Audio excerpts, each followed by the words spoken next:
বাসায় মেহমান আসলে আপনারা খুব সহজেই কিভাবে রোস্ট রান্না করবেন, আপনার ঘরে যা এই মশলা ছিল ওই মশলা দিয়ে একদম সহজভাবে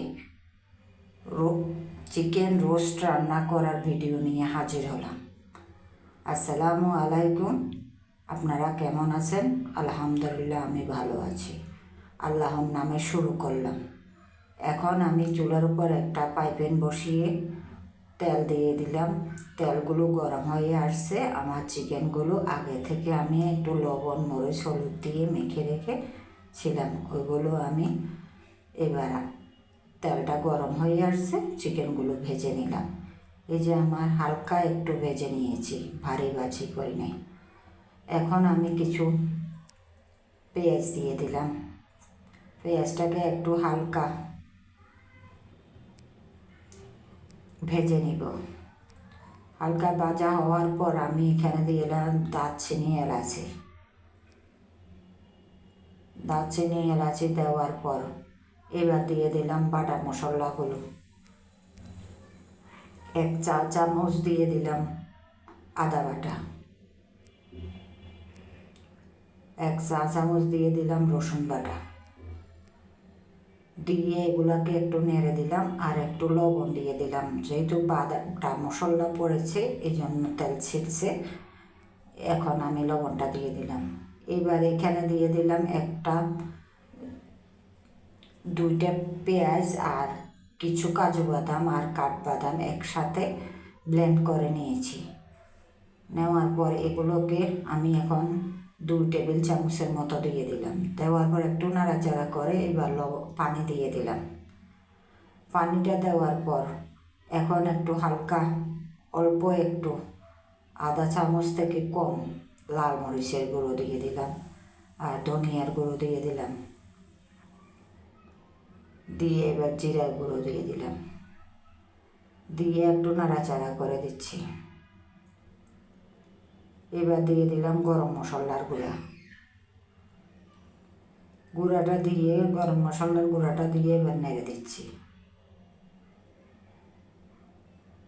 ঢাকনা দিয়ে ঢেকে এবার রেখে দিয়েছিলাম। এইবার আমার তেলটা ছেড়ে দিছে, তারপরও আমি একটু নেড়ে দিচ্ছি। এবার আমার যাই পোলার জয়ত্রটা দিব আমি, এটা দিলে আমার কাছে ভালো লাগে, আপনারা না থাকলে দেওয়ার দরকার নেই। এই যে এইভাবে দিয়ে দিচ্ছি আমি একটা।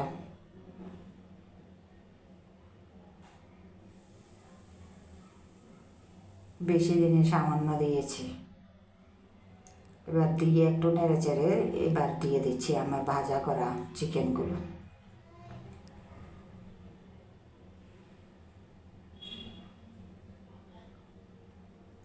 চিকেনগুলো দেওয়ার পর সবগুলো দিয়ে দিলাম একসাথে।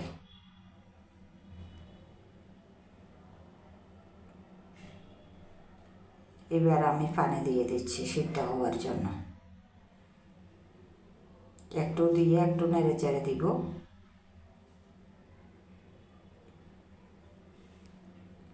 এবার সবগুলো পানির সাথে মশলার সাথে চিকেনগুলো যেন লেগে যায়, এই জন্য পানিটা দিয়ে একটু নেড়ে চেড়ে দিলাম। এবার সম্পূর্ণ পানিটা দিলাম 1 মগ। এবার দিয়ে দিলাম আমি মিষ্টি দই। আপনার কাছে টক দই থাকলে টক দই দিবেন, আর মিষ্টি দই থাকলে দিবেন। আর আলু বোখরা আমার বাসায় ছিল, আপনার বাসায় না থাকলে দেওয়ার প্রয়োজন নেই।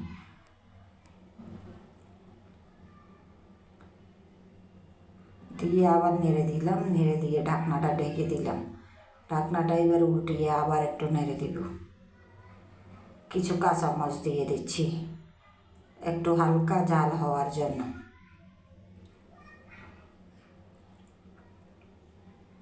ঢাকনাটা দিয়ে ঢেকে দিলাম। এবার ঢাকনাটা আবার উল্টিয়ে একটু সুঘ্রাণের জন্য আমি গোলাপ জল দিয়ে দিচ্ছি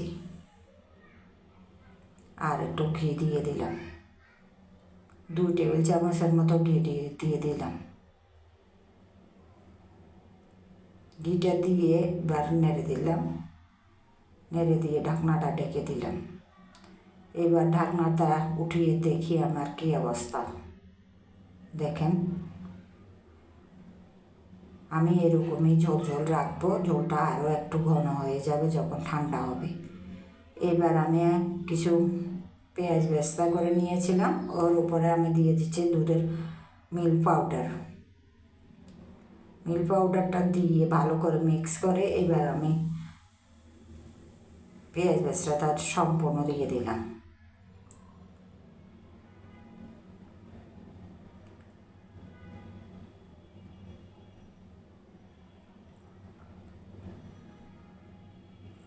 এবার একটু হালকা ঢেকে দিলাম, এই যে ঢাকনাটা উল্টে এই অবস্থা। দেখছেন ওই যে মিল্ক পাউডার তারপর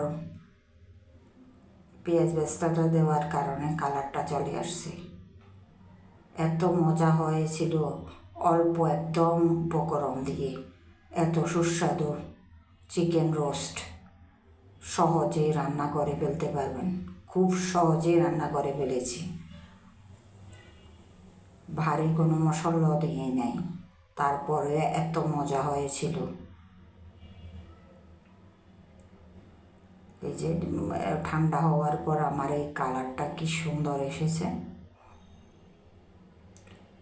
ঝোল